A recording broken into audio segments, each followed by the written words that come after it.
नमस्कार साथियों, कैसे हैं आप सभी। उम्मीद करते हैं कि आप सुखी होंगे, प्रसन्न होंगे, आनंदित होंगे और अपने जीवन के प्रति जो दायित्व है उसमें किसी भी तरीके की बेहोशी जाहिर नहीं कर रहे होंगे, क्योंकि ये जो हमारी बेहोशी है, जो हम अपने ही स्थितियों के जिम्मेवार होते हैं, अपनी परिस्थितियां हम खुद लिखते हैं और हमारा जो भाग्य है उसके उसकी लेखनी हमारे हाथों में होती है। तो उस लेखनी को मजबूती से पकड़कर हमें इस रास्ते पर धैर्यपूर्वक चलते रहना है और अपने ज्ञान की जो पराकाष्ठा है उसको प्राप्त करने की कोशिश करनी है। हमें अपने ज्ञान की सीमित अवस्था में न रहकर उसे असीमित और संपूर्ण जगत के विकास के लिए, कल्याण के लिए करनी है। तो आज हम कुछ और विचारों पर चर्चा करते हैं, जानने की कोशिश करते हैं कि जो नीतियां हैं, जो विचार हैं, वो कैसे हमारे जीवन में परिवर्तन का एक सोर्स है, एक माध्यम है। तो देखते हैं।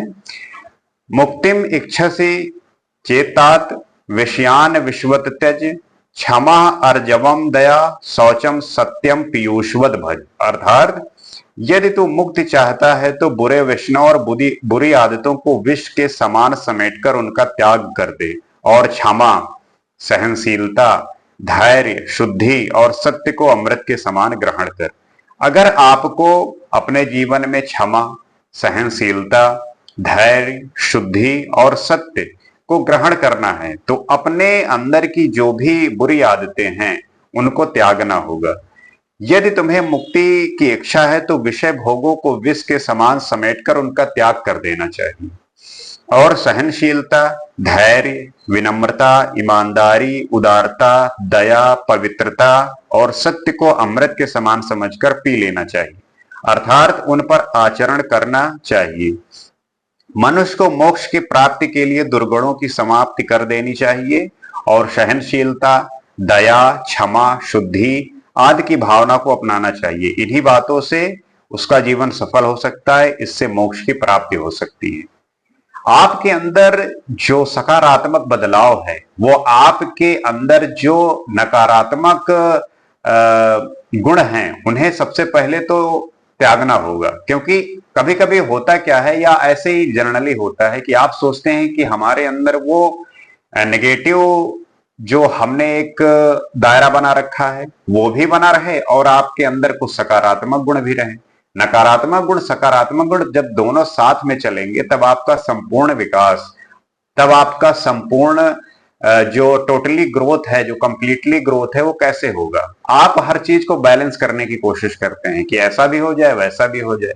ऐसे कुछ होता नहीं है। अगर आपको अपने अंदर क्षमा, फॉरगिवनेस, अगर आप अपने अंदर शुद्धता चाहते हैं, अगर आप अपने अंदर सहनशीलता चाहते हैं, क्योंकि ये ऐसे गुण हैं जिससे किसी भी स्थिति में व्यक्ति उस स्थिति में होता है कि किसी भी नेगेटिव एनर्जी को वो पॉजिटिव एनर्जी में चेंज करना उसका एक स्वाभाविक होता है, क्योंकि वो चेंज कर सकता है अपने प्रेजेंस से, अपनी उपस्थिति से। तो इस स्थिति में पहुंचना है तो आपको सबसे पहले अपनी जो भी नेगेटिव एनर्जी है या जो भी नकारात्मक गुण है उनको त्यागना होगा, उनको खत्म करना होगा। आगे देखते हैं। परश मर्माणि ये भाषन्ते नराधमा ता एवं विलयम यान्ति वल्मीक उदर सर्वपत। अर्थात जो लोग एक दूसरे के भेदों को प्रकट करते हैं उसके लिए कठोर भाषा का प्रयोग करते हैं, उसी प्रकार नष्ट हो जाते हैं जैसे बांबी में फंसकर सांप नष्ट हो जाता है। किसी के अंदर क्या अवगुण है, किसी के अंदर क्या भेद है, कौन कैसा है, आप अगर इस सब में पड़े रहेंगे तो आप वैसे ही नष्ट हो जाएंगे जैसे बांबी में सांप फंसकर नष्ट हो जाता है। अपने मित्र के रहस्य को प्रकट करने वाले, उनको अपमानित करने के विचार से उनके रहस्यों को प्रकट करने वाले व्यक्ति नीच होते हैं। वे उसी प्रकार नष्ट हो जाते हैं जिस प्रकार बांबी में घुसा हुआ सांप बाहर नहीं निकल पाता और बांबी के अंदर ही दम घुटने से मर जाता है। किसी की क्यों बुराई करना, किसी को क्यों नीचा करने का प्रयास करना। जो भी व्यक्ति है उसकी सकारात्मक चीजों को हमें बताना है, हमें उसके बारे में सोचना है।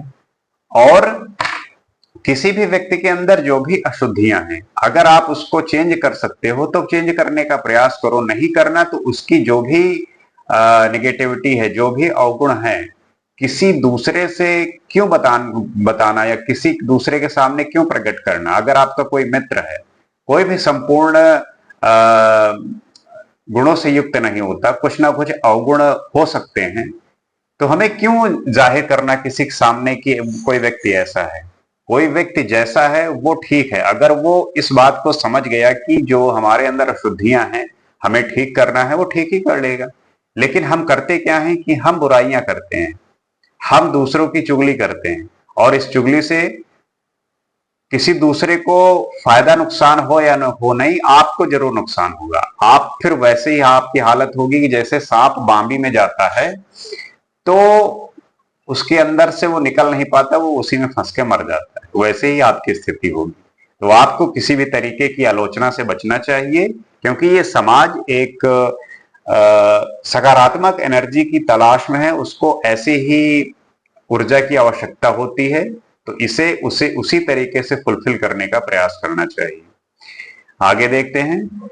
गंधा सुवर्णे फलम अक्षुदंडे नकारी पुष्पम खलु चंदस्य विद्वानी धनाढ़स्य नृपस्य रायु धातु पुरा को अपि न बुद्धि दो अभूत। अर्थात ब्रह्मा ने सोने में सुगंध और ईख के पौधे में फल उत्पन्न नहीं किए, और निश्चय ही चंदन के वृक्ष में फूल भी पैदा नहीं होते, और विद्वान व्यक्ति को अधिक धनी और राजा को अधिक लंबी आयु वाला नहीं बनाया। उसे ऐसा लगता है कि प्राचीन काल में प्रभु को बुद्धि देने वाला कोई नहीं था। अब इस बात, ये थोड़ा सा आपको समझने वाली बात है कि जैसे सोना बहुत मूल्यवान धातु है, परंतु उसमें गंध नहीं होती। सोना बहुत मूल्यवान है, परंतु सोचो कि वो फूल की तरह महके, तो वो महक नहीं सकता। ईश्वर ने भी उसमें गंध पैदा नहीं की और न गन्ने में फल ही लगाए। चंदन के वृक्ष में फूल पैदा नहीं होते, और देखने में आता है कि विद्वान व्यक्ति प्राय निर्धन होते हैं। राजा की आयु भी अधिक लंबी नहीं होती। इन सब बातों को देखकर ऐसा लगता है कि प्राचीन काल में परमात्मा को बुद्धि वाली बात बताने वाला कोई नहीं था। तात्पर्य यह है कि अगर कोई चीज इतना गुणी है कि उसमें और गुण डाल दिया जाए, जैसे राजा है, तो राजा की आयु ज्यादा नहीं होती, क्योंकि पहले जैसा था कि युद्ध होते रहते थे, तो युद्ध में जो है राजा की मृत्यु हो जाती थी। जो बहुत विद्वान होते थे, जो बहुत विद्यावान होते थे, वो जो है अक्सर गरीब होते थे। और आप देखेंगे कि चंदन के वृक्ष में फूल पैदा नहीं हुए। तो ये सब वैसी बातें हैं कि अगर आप इस बात को और गहराई समझे तो हर चीज को बैलेंस करने का प्रयास किया है कि इस सृष्टि में जो भी चीजें हैं, इस प्रकृति में जो भी चीजें हैं, आप देखेंगे कि किसी भी वस्तु में इतना सब कुछ नहीं दे दिया कि सिर्फ उसकी ही प्रशंसा हो, उसी की बातें हो। हर चीज को बड़े सही तरीके से ईश्वर ने संतुलित किया है, ताकि आप संतुलन की जो फिलॉसफी है, संतुलन का जो दर्शन है, वो आप समझ सकें। सोना देखिए आप, कितना बहुमूल्य, लेकिन वो उसमें स्मेल नहीं है, उसमें गंध नहीं है। फूल है, फूल में गंध है, लेकिन वो इतना बहुमूल्य नहीं है। तो हर एक वस्तु की हर एक स्थिति को ईश्वर ने बड़े संतुलित तरीके से निर्माण किया है, ताकि आप उससे ये सीख सके कि संतुलन ही व्यक्ति के सुखी होने का, व्यक्ति के आनंदित होने का एक सही उपाय और सही साधन है। क्योंकि जब आप किसी भी चीज के लिए अपने को एक्सट्रीम पे ले जाते हैं, तब जाहिर सी बात है कि उसमें एक भिन्नता आती है, एक विविधता आती है, जो कि जब संतुलन नहीं होता तब वही चीजें खराब हो जाती हैं।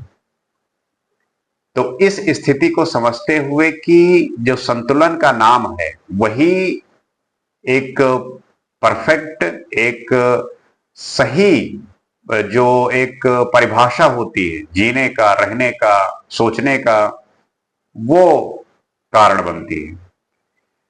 तो आशा करते हैं कि इन सब बातों को आप अपने जीवन में धारण करेंगे, इन सब बातों के बारे में विचार करेंगे, और इन सब बातों को जब चिंतन और मंथन करेंगे तब समझेंगे कि बात बिल्कुल वैसे ही जैसी होनी चाहिए। तब आप पाएंगे कि शायद हम इन सब बातों से अनभिज्ञ हैं, अपरिचित हैं, जिसके कारण हम एक ऐसी दिशा में होते हैं, एक ऐसे जगह पे होते हैं जहां पे हम चीजों को आइडेंटिफाई नहीं कर पाते, उनको अलग नहीं कर पाते। तो जब आप इन सब बातों को सीखते हैं और ध्यान रखते हैं, तब आप उन सब बातों में डिफरेंशिएट कर पाते हैं, उन सब बातों को अलग कर पाते हैं। क्योंकि आपको ये आना चाहिए कि कौन सी बात ठीक है और कौन सी गलत। जो बात ठीक है उसका प्रचार प्रसार करें, लोगों को बताएं, और जो बात गलत है उसको खत्म करने का प्रयास करें, हटाने का प्रयास करें, छोड़ने का प्रयास करें। ये अपने स्वभाव में भी करें, व्यक्तित्व में करें, वस्तु में करें। इससे जो है आपका जीवन सार्थक और सुव्यवस्थित होगा। इसी उम्मीद के साथ हम अगले एपिसोड में कुछ और चर्चा करेंगे, कुछ और विचारों पर विश्लेषण करेंगे। आज के लिए इतना ही। आपसे फिर जल्द मुलाकात होगी। नमस्कार।